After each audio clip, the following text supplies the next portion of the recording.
Hello and welcome to the Convex Conversation with me, broadcaster Helen Fospero. 25 years ago, a young hat maker secured a loan from the Prince's Trust to realise her dream of opening her own atelier. Last month, milliner Jess Collett joined millions up and down the country and indeed around the world as she watched the King's coronation from her sofa, grateful for the help the Prince's Trust had given all those years earlier. However, as well as enjoying the pomp and ceremony Britain does so well, Jess was taking more interest than most in some of the guests, as she spotted some of her designs in the congregation, including a beautiful red couture hat she designed for Samantha Cameron. She also had a special interest in the Princess of Wales and Princess Charlotte, whose stunning headpieces, featuring three-dimensional leaf embroidery, were made by Jess in collaboration with Alexander McQueen. And although naturally we can't talk specifically about Jess's special commission for the Princess of Wales, it received much admiration and praise. Jess designs for rock stars and royalty alike. Her clients include Tandy Newton,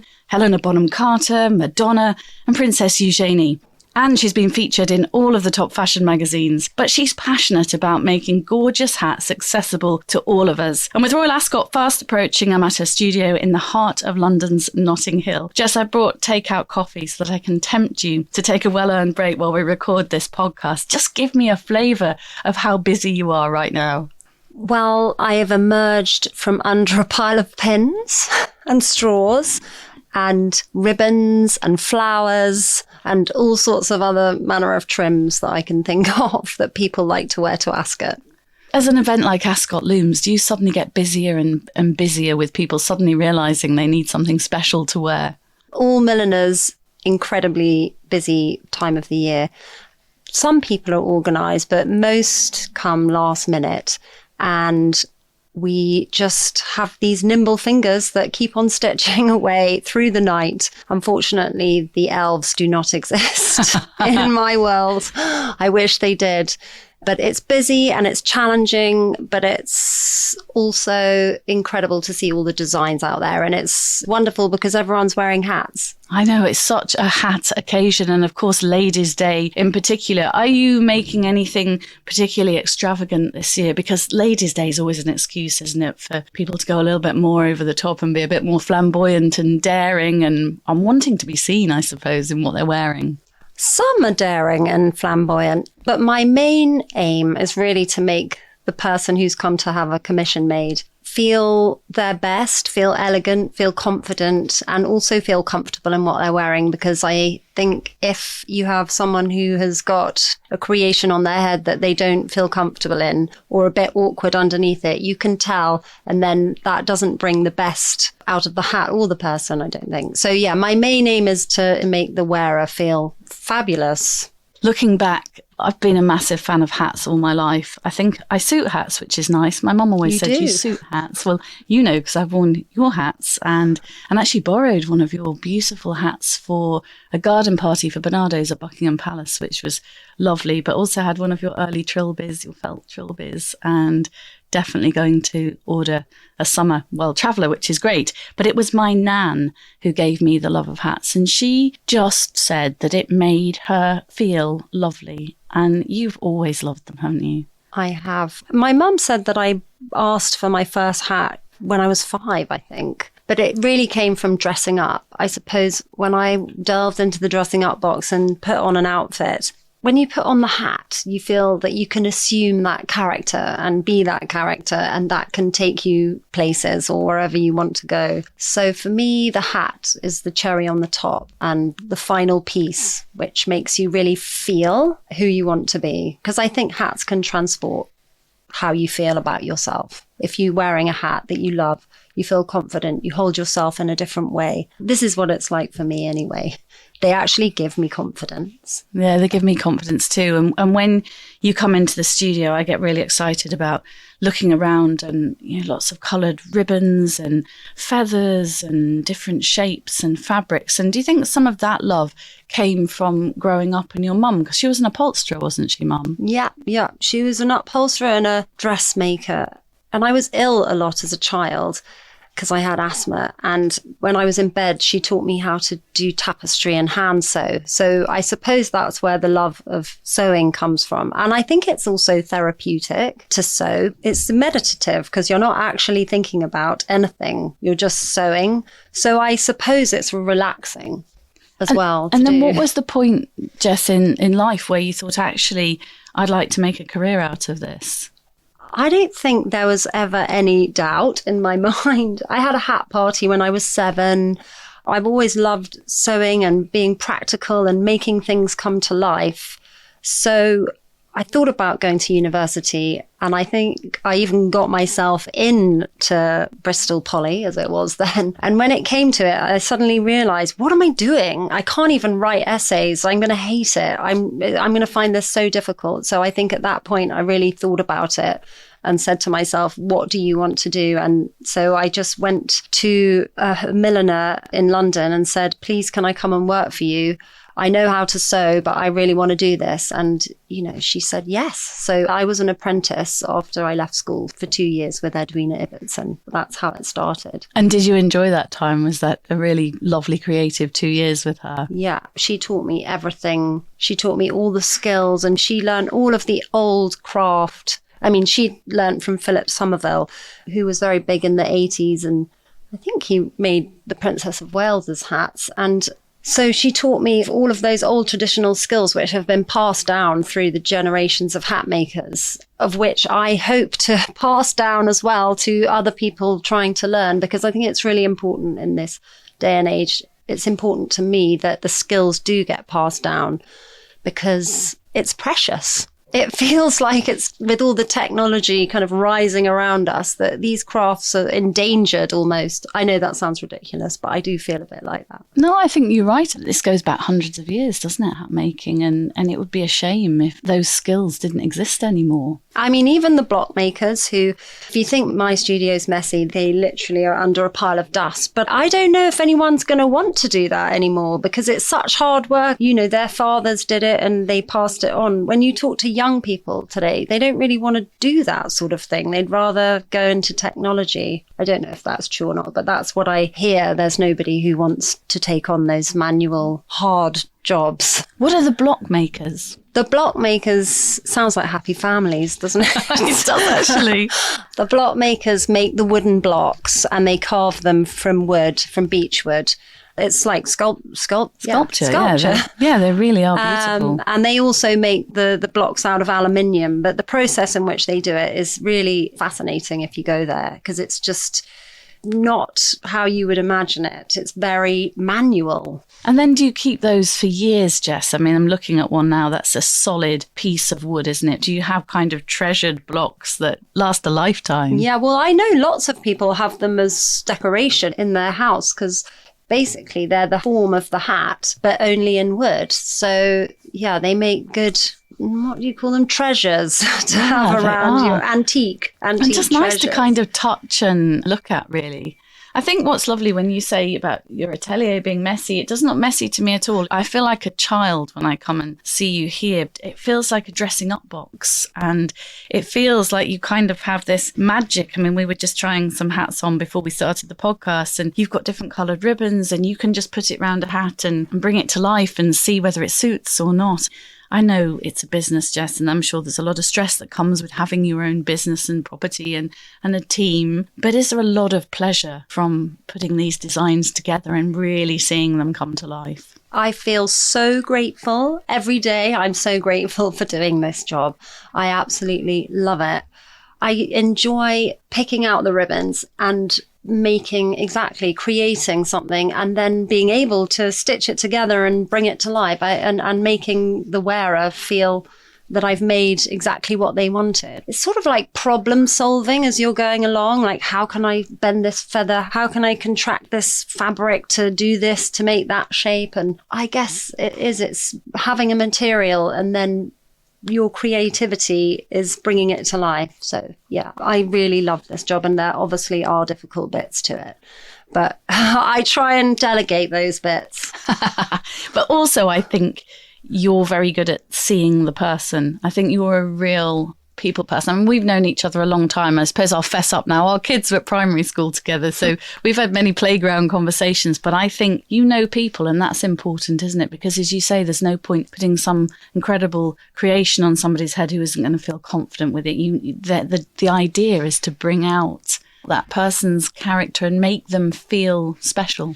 I suppose because I have so much pleasure from wearing a hat, I want somebody else to have that pleasure. So that's really what I'm trying to give them through my skill, is happiness in a hat. Happiness in a hat. Well, happiness in a hat. I can say that definitely works. And these days, you've got, I suppose, used to a little bit of seeing your designs on television. I remember watching Harry and Meghan's wedding, actually, and there was some commentary. And then I realised that it must have been a fashion commentator. And then they were saying, and that's another hat by Jess Collett. And I was like, oh, yes. I was kind of jumping up and down on the sofa, all excited to see your designs. But just take us back to the coronation. I mean, what was that like for you, Jess? Where were you? And I'm presumably on your sofa at home. What was it like watching that unfold, particularly knowing that your business was really helped along the way by the Prince's Trust?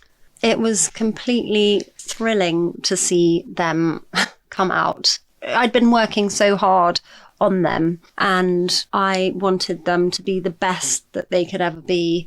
So I hadn't really thought about what the occasion was. So when they finally arrived, because I thought, oh no, she's broken her ankle or something, I just went, wow, you couldn't ask for better models, really. They really know how to wear a hat. And Charlotte looked so sweet, the whole outfit. I think that's it. It's not just about the hat. It's about the outfit and about making the person feel amazing. And once those three things all come together, then you've hit the sweet spot. And I think you can see people glow.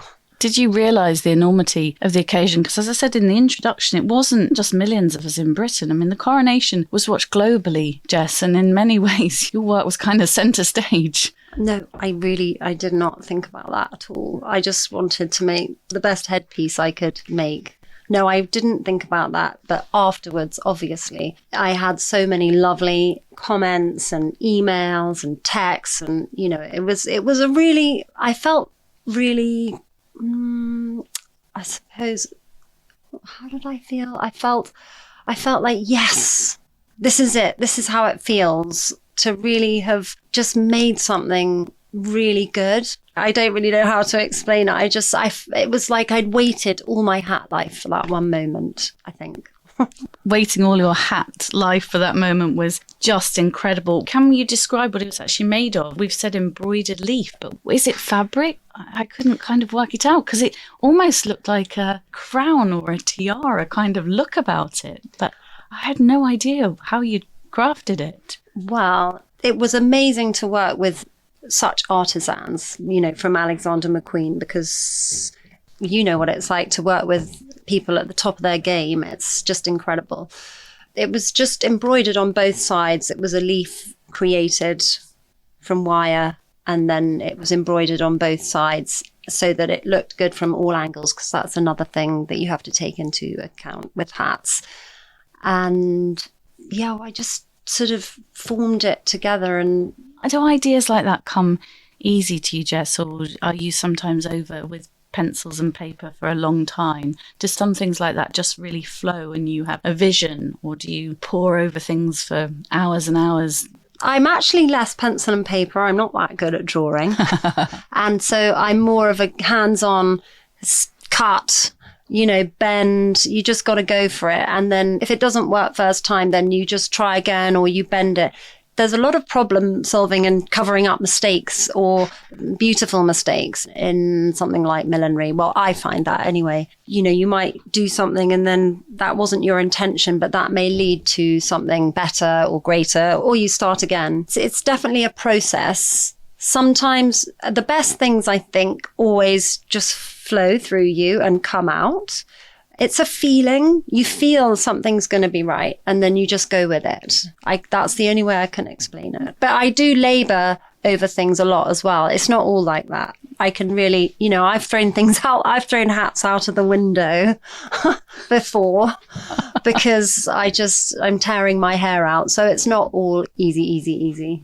And do you feel in a way you're indebted to the Prince's Trust for believing in you a quarter of a century ago? Gosh, sounds a long time. Let's say 25 years, a quarter of a century sounds a long time. But was it a big help in my grave soon? How did it help you in those early days? Well, to have the, as you say, the support and the belief in yourself, I just went. And the reason I asked them was because I had no idea about business and I needed some materials and it costs a lot to get these blocks made. The grant that I received went on blocks and hat stands.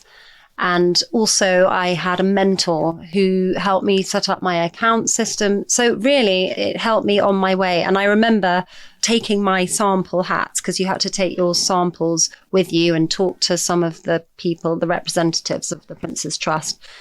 I suppose maybe they just saw the passion in me then that I still have and that has grown. So yeah, it's people like that. And also my mum who has always helped me, and I think everyone around me has always bought my hats, or anyone who's bought a hat or given me something to help me along my way, I think has given me the momentum to keep on going. There's never been anything else that I've wanted to do. I've thought there have been times when it's really hard and I've gone, oh God, can I do another, can I get through another year of struggle? And then I just thought, no, this is it. I love it. I know I love doing it. I know that this is the only thing I can do. So I guess I feel like I've been clinging onto the rock long enough. I'm still there and now I'm just reaching up over the top. Oh, and hopefully now your designs have been seen by the world, and hopefully, I know it isn't important to you necessarily who wears in terms of celebrities because you're just passionate about actually making beautiful hats for everybody. But I would imagine business-wise, having a higher profile helps. Totally. Yeah. Absolutely. It's an amazing way of spreading the word when it's on the head of someone who's being seen by lots of people, whoever it may be. Samantha Cameron was seen by lots of people. She was in the congregation at the Coronation, former Prime Minister David Cameron's wife. And also she runs her own fashion brand, doesn't she? I never know how to pronounce it. Seffen. Which isn't a very far away from your studio here. Did you come up with that design together, given Samantha's sort of background in design? Yes, yeah, we did. She brought her dress that she would like to wear, that she thought she was going to wear, and we tried on some shapes and we chose the one that suited her style and her face shape and made her feel comfortable. The red, because it's quite a statement to wear a red hat, but it really suited her hair colour and the dress. Red was just really the only colour that went. So, and I think maybe she felt in a safe pair of hands, so she just felt confident in the choices that we made together. I think collaborating on a design is always, I don't know, I really enjoy it. I enjoy collaborating a lot. And I suppose that's what you're doing with each client who comes in. You're collaborating because you're getting their input and your input. And then some people just want for you to say, this suits you. And you just say, yeah, this one's the one for you. But some people enjoy the collaboration, and I do too. So it takes you places when you collaborate. And was it quite an exciting moment when you watched her walk into the Abbey and you saw how beautiful she looked? Yes, it's always exciting to see your hat on the telly. It is. I'm not going to lie. That's fair enough. Or on the carriage. I can't wait to have one in the, the carriage at Ascot, a Royal Ascot, when they come down in the carriages. That's pretty cool. I think I actually have had one. I think Eugenie wore one once, and that was pretty thrilling as well. Yeah, she's a big fan of your hats, isn't she? And Pippa Middleton and lots of famous people. I know. I haven't really thought, you don't really, when you're the same as you don't really think about all of that. You're just in your art and making it. But I suppose when you put them all together, you go, oh yeah, maybe, yes. Yeah, there have been And Madonna has one of your hats too. How did that come about, Jess? Actually, can I say Maple Walk? You can. Maple Walk Connection. Maple Walk is our children's primary school that none of our children are at anymore. But yes, you can. Yeah, a Maple Walk Connection. And I know Madonna loves hats, so I was asked to make her something. So I did. So you whipped up something. What kind of something did you whip up for Madonna? It was one of my snappy Jackson Panamas, because she's cool, Madonna, and she's got attitude. It's the same shape that you have in your felt hat, but they're kind of a bit cool and edgy. There's something about them. So I gave her that in a Panama straw with a colourful band. And yeah, she rocked that. God, I could imagine she rocked that. And that must have been exciting to see that. I think that was one of my first hats to be worn by someone really famous. Yeah. Give us a sense of the hats themselves, Jess. I mean, I kind of know them inside out. I'm a massive fan of your felt trilbies, which is the first hat I bought from you. And things like the World Traveller, which is also a real classic Jess hat, isn't it? Just give our listeners a flavour of those sort of classic pieces you make as well. I think they're accessible, because I also, although I love making creations, I love wearing hats every day. And so these two hats are practical and also have a little bit of style on them as well. So the World Traveller is the sun hat, and everyone loves that because it's a bit more durable and you can fold it and it can spring back into shape like you've just wafted off a yacht. I think it's practicality, because it's practicality and elegance and something that makes you feel good. I think people feel good in them. That's why they like them. But mostly they like them because they fold up. And then you've got the raffia one which I like, which has got the fringing on the edge. Now that's great for beachwear, but you can make it look more formal, can't you? If it's for the beach, you perhaps put a raffia pom-pom on. And if it's slightly more formal, you can do a ribbon. I mean, they're very versatile, aren't they? I sort of instinctively have a sense of maybe the different characters that hats bring to a person. Like the raffia one is baby ball boho, or there's the bee one, which is more city chic, so it's trying to think of all of the different characters, I suppose, that one might be, and then make the hat to fit those sorts of characters. And you do, talking about wearing every day, for winter, you also do a lovely, fun little beret, don't you? Oh, yeah, the berets with the pom-poms. I love the beret because I ride a scooter, and so it keeps me warm in the winter. So hang on, does that go under your helmet? Or do you mean, you mean a... Yeah, well, it's a removable pom-pom. A push scooter. But it's an electric one. Oh, I don't ride on the pavements, I swear. I had visions of you on a scooter where you're supposed to be wearing a helmet, but because you're a milliner, you've got a pom-pom beret on. So I did have one that I put it over my bike helmet. I'm not sure about the bike helmet look, so I put the beret over the top with the pom-pom, and that was my helmet. And that's fun because you make that in lots of different colours, don't you? It feels to me like you just simply having fun with that beret. Yeah. Colours actually make me feel really happy, and they really can change my mood. So I think people come to me because I've got lots of different colours. I do lots of colours in lots of different hats. I think that's the attraction. I know many people wear neutrals and they're the ones that maybe sell, but there are a lot of people who do enjoy colour. And without colour, life would be so boring. Oh, God, I'm maybe one of those neutral ones now, thinking about my mink hat. And but you've got a little bit of snake going around the side, haven't you, on that actually, I have. But yes, I have got a little bit of snake going around the side. But also my hair colour's quite lively, I think. So I think the neutrals work, having the splash of colour with my hair, I think. I think that the style of that hat is pretty edgy anyway, so I wouldn't call that boring. You have colours that suit you. I think you're right, because I wouldn't wear particularly a splashy red, but then that probably wouldn't suit me, and I probably suit those neutrals. And perhaps that's to do with having quite a bright hair colour or shade of eyes or whatever. The neutrals are good, but maybe you can have the removable pom-pom in the colour. That's what it's about, people being brave with colour. And having a twist, as you say, my trilby has got a little bit of snakeskin around it, hasn't it? Yeah, which it's gives fake snakeskin. Yeah, fake, just in case anybody's listening there. Can you give me an example, Jess, of maybe one of the most extravagant creations you've ever made? What I really enjoy doing is taking a material and making it work into a hat. So I guess I took some plastic spiky grass that you put in your garden, I guess, and I made that into a hat. And what else? I've taken wood. I've made wood veneer.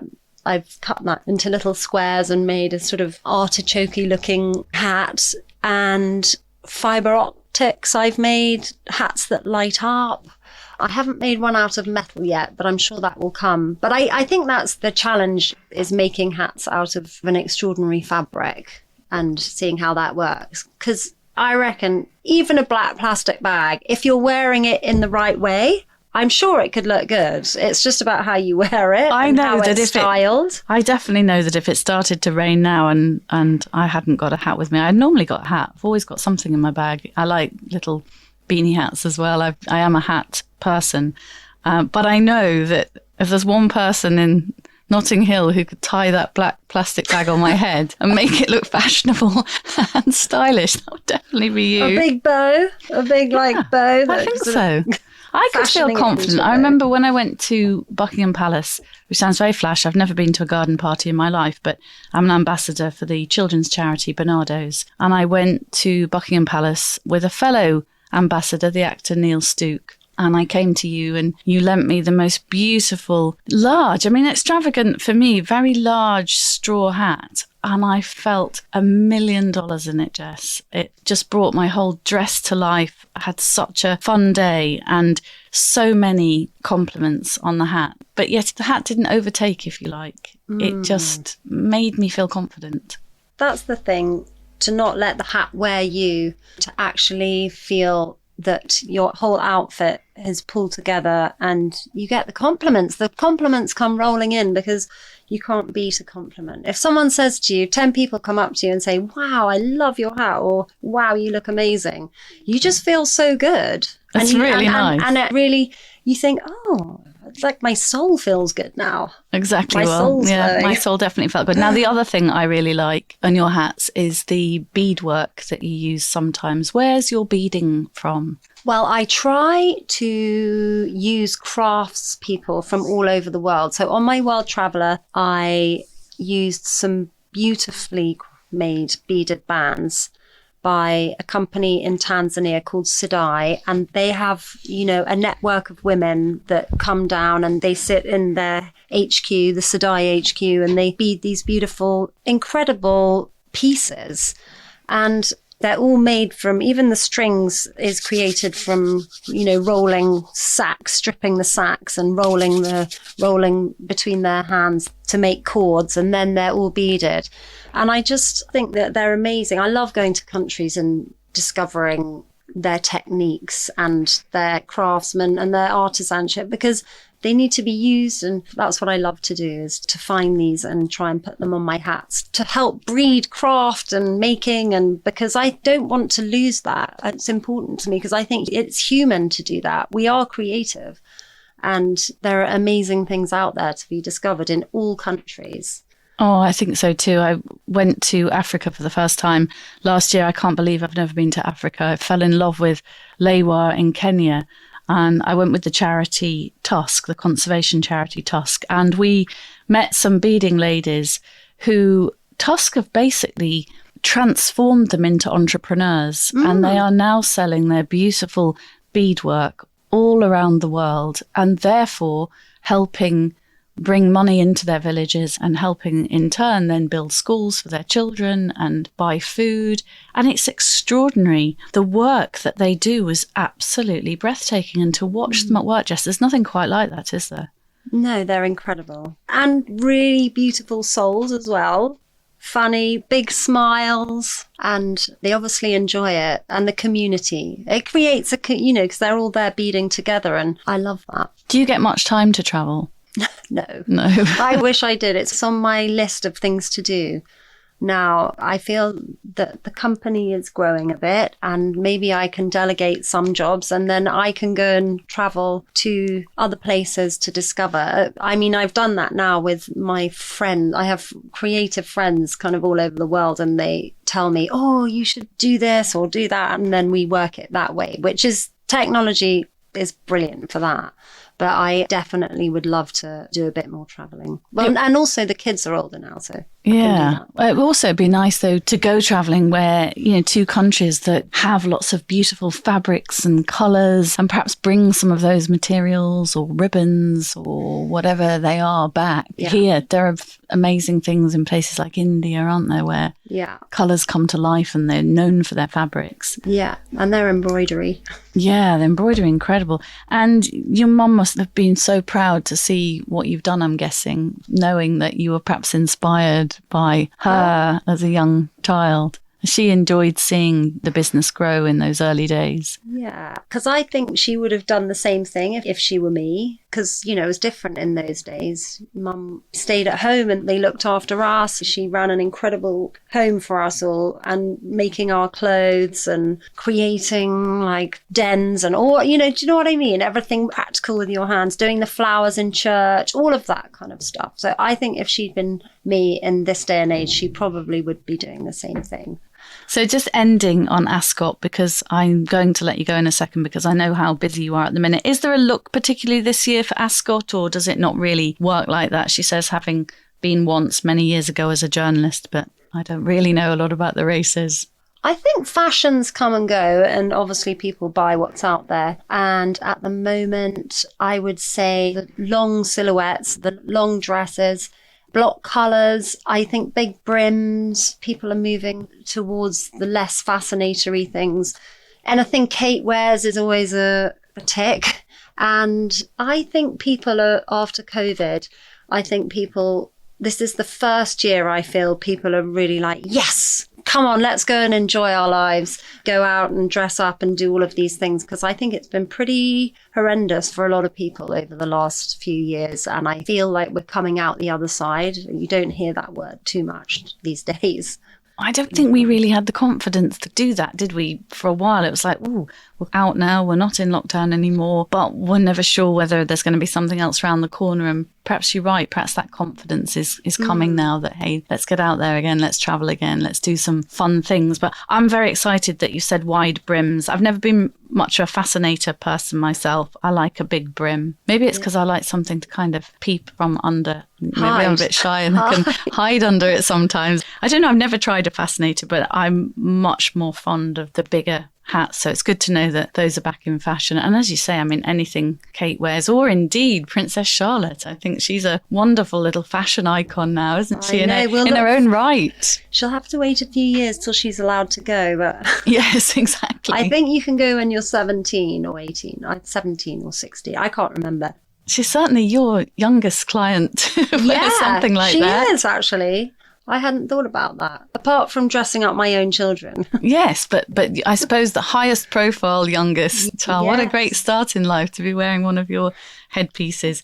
I'm going to let you get on. What does the rest of your day hold? Are you sewing? Are you stitching, seeing clients, managing the team, doing a bit of social media, probably filming, accounting, doing my receipts when I can. Anything that a sole business person knows what they have to do. Oh, and your new logo went up yesterday, I noticed. You've got a new logo outside. Yes, I know. I'm so, again, using artisanship with the hand-painted sign. He was so cool. And he actually said that he had loads more work. People are moving away from the decal plastic things and going back to hand-painted signs. So it's a new wave of artisanship, I hope, coming in the world. Well, I'm right behind you with all that, Jess. It's been so lovely to catch up and see you again. And you are actually only around the corner from me. So if it's all right with you, I shall pop in with another takeaway coffee and have a social catch up next time. And don't forget Jack's cookie. Oh, and Jack, my son, sent you a cookie, didn't he? He's 14 now, so he's grown a lot since you last saw him. It was delicious, Jack. Good. He'll be very happy. He made it actually for his sister who's just back from university. But when he found out I was seeing you today, he said, oh, take Jess one of my cookies. So actually that was good. It stopped your stomach rumbling. Mine always rumbles throughout a podcast, but yours hasn't. So that's cool. You've been listening to Milliner Jess Collett, taking a short break from the pressures of making stunning hats and fascinators for the races at Ascot. You'll see some of her designs on TV, especially, I'm guessing, on Ladies' Day. Download and subscribe to our series at convex.podbean.com or search The Convex Conversation on Spotify, Stitcher, Apple and Google Podcasts, or wherever you listen to yours. I'll be back next week with another great guest, so join me then.